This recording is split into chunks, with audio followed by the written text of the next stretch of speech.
Okay, so in terms of living and staying, which I think is very important because you guys are very curious about living in Japan versus living in Korea, I do think that living in Korea is just much easier than it is Japan, just because Korea's government has just such a big push for a global community. Korea's government has realized that just the world is becoming more connected, more people are traveling.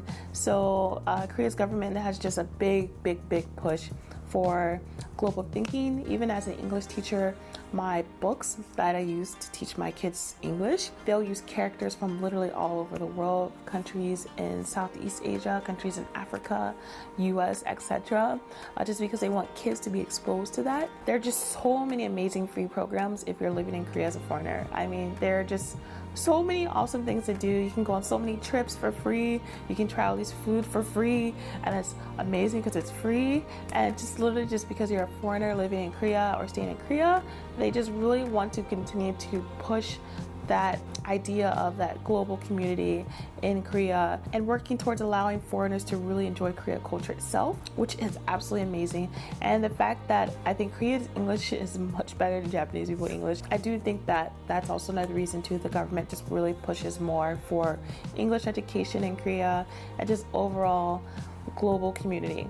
Whereas in Japan, they're still a little bit more closed off, unfortunately. So it's a little bit harder. There's nearly not as many programs for foreigners in Japan than there is in Korea. Like, I literally every day or every weekend you could do something for free. Like, there's just so much going on in Korea. But in Japan, I really didn't see that. I didn't really experience that, which is why I do think that teaching English in Korea is just overall a little bit more beneficial if you're trying to save money, because the money is just better and the benefits are just better because they really focus on having native English teachers here. They really want us to be here and be well. I do think that living and staying in Korea is just way easier than it is Japan. So now I want to talk about society and people. So this is kind of a tricky subject, so I kind of left this for last just because it can get kind of tricky. So I do want to do another disclaimer here that when I talk about society and societal cultures and pressures, I'm just talking about society as a whole, not the individual, because each person is different. Not everyone follows society ideas. So even the US is the exact same. We have a society and we have a way of thinking and living, and that is just our ideas. But not every single person fits into that little box, because what I'm going to talk about may kind of come off as negative just because there are negative things about societies, and I just think just any society in the world, like US, we have a lot of problems too. I just don't want you guys to think that, oh, I don't want to go to Japan or Korea because of this, but I do think that these are discussions that needs to be talked about. And if you are planning on living here, these are probably things you should be aware about because you're going to experience a lot of these things yourself. Okay, so I'm going to go to Korea. So Korea culture is a lot more blunt. If they consider you fat, they will tell you you're fat and you need to lose weight. They will talk about diets. They will talk about changing the way you look. They'll talk about plastic surgery. They'll talk about eyes. They'll just have all these conversations. It is a status country. It's all about status. So in terms of looks, you have to have a specific look, and the more you look this specific look, the more likely you're going to be successful here. The more likely you will get accepted into things, including jobs, which is a big one, just because work is already really hard, especially for millennials in Korea. Millennials got it hard everywhere. So even in Korea, you have to attach your picture to the resume, and if a company doesn't like the way you look, they don't have to hire you, which is, again, really sad, but that's just how it is, which is even more pressure to look a certain way, to be thin. I do want to just point out, by the way, real quick, that these pressures tend to only affect Korean people. And when I talk about Japan, it's the same. It's only going to affect Japanese people. We will experience some pressures, but it's not going to really affect us to the multitude of the people living in these countries themselves, because they're the ones living it. They're the ones who are those people. We kind of get a pass being foreigners or being non-Korean, non-Japanese. We get a pass. So it's a very status country, so not even just looks. So for example, in Korea, universities are really, really competitive, which is kind of unfortunate because that means the students, especially middle schoolers and high schoolers, they have to study very, very, very hard to try and get into a university, and oftentimes they do not sleep at all as young children, so it's very sad because they don't have much time to play or to sleep. And I feel really bad because even my current students at elementary school, after regular school, they go to like academy afterwards, which is like to study even more. So they'll have English academy or math academy or Chinese academy, piano academy or something. Oftentimes too, like the parents just are so busy with work, so it's just another way to kind of keep their kids busy, but also to try and have their kids to be successful.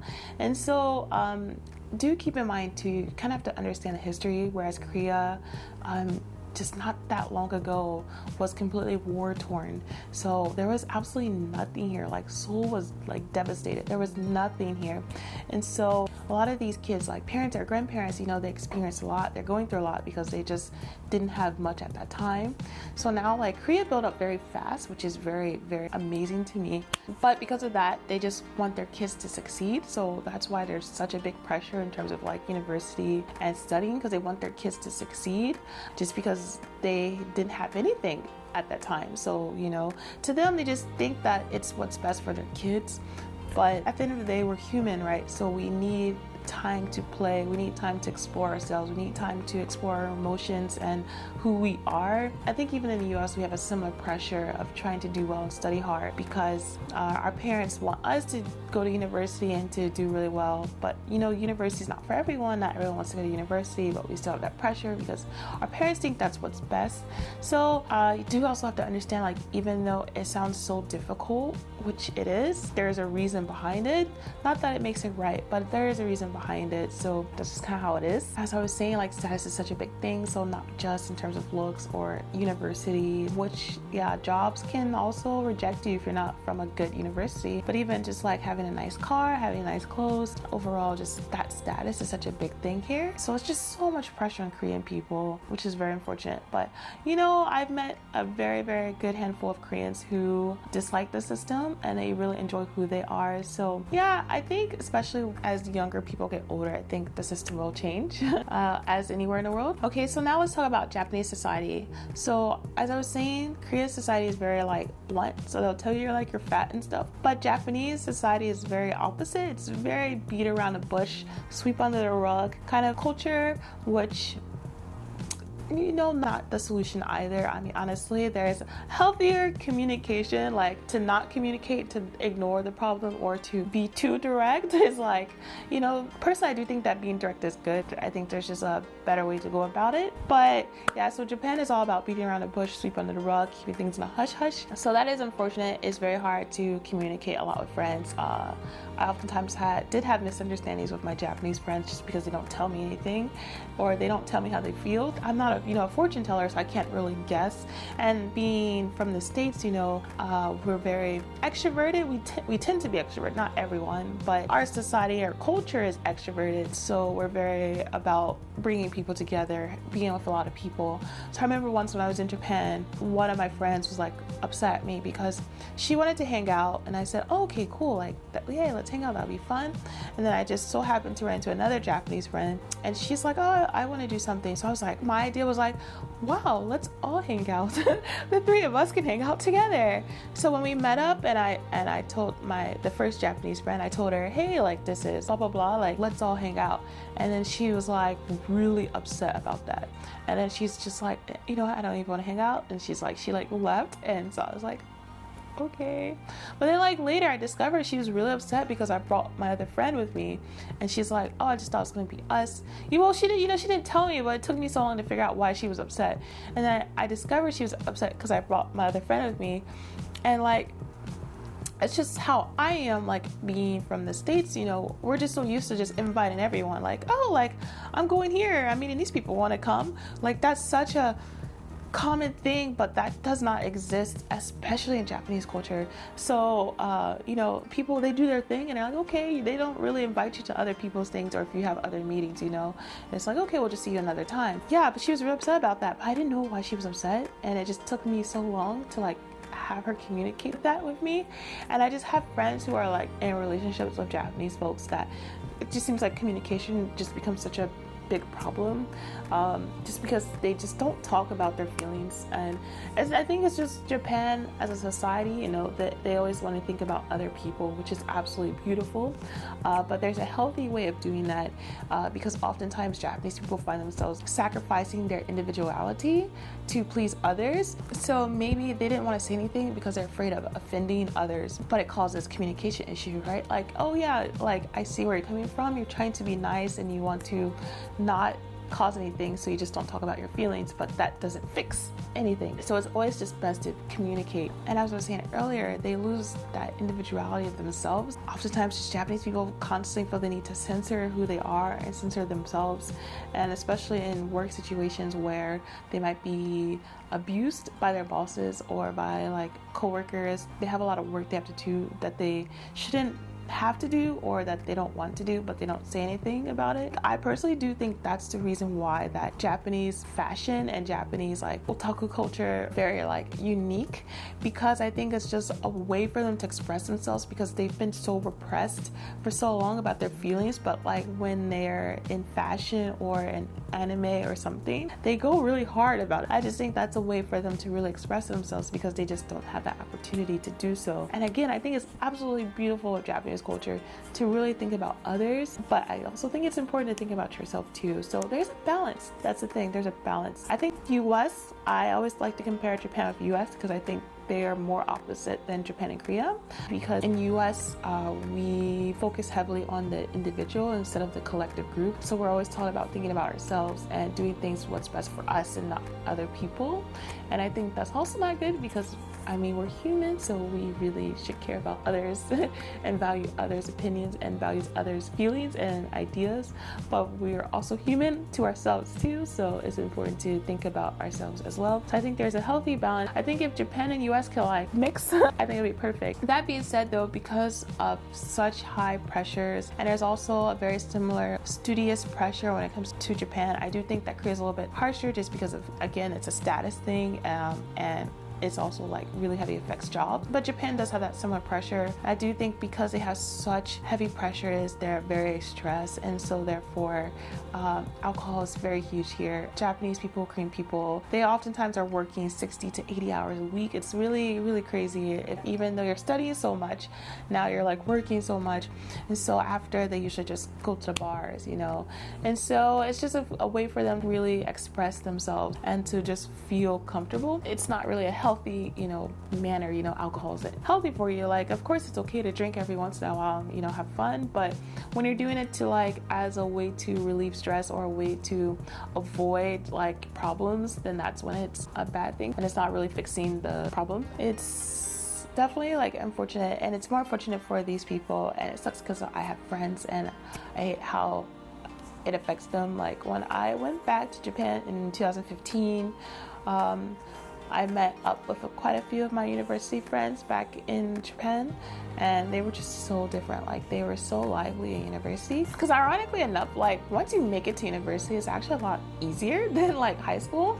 So it's, at least in Japan, I'm not sure about Korea. So like in university, they're like so happy and they're just enjoying themselves. But then like when I saw them again after they were working, they were just so tired and so exhausted, and it was really hard to meet with them, because they would be like, oh, I have work from 6 a.m. and I get done at 9 p.m. so I'll see you at 10. I'm like, what? Like, why do you have to meet so late? And it's just the thing though, it's just like they were just so physically stressed and exhausted. The soul was like sucked out of them. So it was very surprising to me. I was very shocked. Again, it just really affects the people. It affects my friends, so I don't really like that. But again, like I'm not either Japanese or Korean, so there's not much I can really do, but I just figured I would tell you guys that, because if you do plan on living here, you can kind of at least prepare for that, or at least try to be, I guess, a little bit more empathetic of Japanese culture or Korean culture or the people, because they do have it hard. So just kind of understanding where they're coming from. Okay, so that was pretty long. Basically, that's kind of like it. And one last tip, if you do find it really hard being in either of these countries because of these pressures, or you feel stressed because you will maybe experience things that you're not used to, that's okay. It's okay to cry in a pillow, punch a pillow, do something for a pillow, but that's okay. Just try not to wallow in it for too long, because that can get kind of negative and bad. I just want you to know that I know that some people might be surprised because, for example, if we take Korea's bluntness, some people may find that really rude if you say you're fat, and in the US that definitely would not fly. But in Korea, it's way more acceptable, and you just have to try and understand the intent behind it. It's not like they're intentionally trying to hurt you or intentionally trying to attack you. They just think that they're trying to help you, even if it's unwanted help, or you don't really, just take it with a grain of salt, but just know that their intention is not to put harm onto you. So I guess try not to be offended by it or feel hurt by it, because that's not their intention. And I just think that trying to think that way when you're traveling to any other country is very important. And again, if it does hurt you and it does frustrate you, that's okay.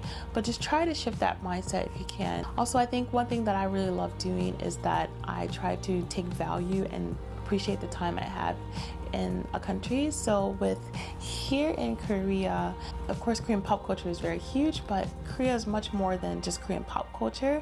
And I've been very fortunate enough to have gone hiking, to see national parks, to participate in cooking classes. I've taken a boat in Han River. Not many Koreans even gotten to do that. And I just always really valuable experience I have allowed me to really appreciate Korea even more. So even if I experience some hard time, I can really sit back and think, wow, that mountain in Korea was just so beautiful, and I'm so fortunate to have seen that, and just really value Korea's beauty in a different kind of way. I can just shift my mindset to thinking that even if there are hard times, that there's just so much goodness and positive and light that is here, that I was very, very thankful to have gone through and to see. So if you do come here, just again, don't let it get to you too much, but it's okay to experience and have those emotions when you do have them. I hope this video was helpful, and if you guys have any questions, or if you guys have any other future video ideas, like for example how to be happy like in Korea or in a foreign country, I'll gladly do that for you. I do plan on doing a video called being black in Japan versus being black in Korea, which will be very interesting. But that's like a whole nother topic, so it was like there was no way I could add it to this. This is Day saying have a wonderful day. Bye.